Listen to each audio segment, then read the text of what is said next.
All right, now let's get our ornament supplies packed up and back to the studio. So grab that wood board that you used as your cutting board. You're gonna place that in the bottom of the box. You're gonna take that bowl with all those pieces of glass.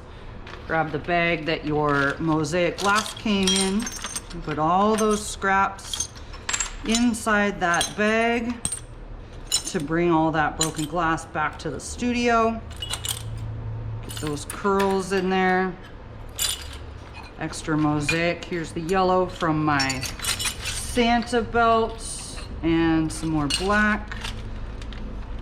Here's my glass. Get that curl in there. Sharpie, scoring tool, tweezers, glass cutters, glue. You can keep this if you want. And here is your brochure that's going to tell you the supplies. This is a checklist of all those things that we just put back in the bowl. Now the very last thing to keep in mind is that I need you to fill out your ornament project tag, because that tells me who you are so that I know whose ornaments belong to who.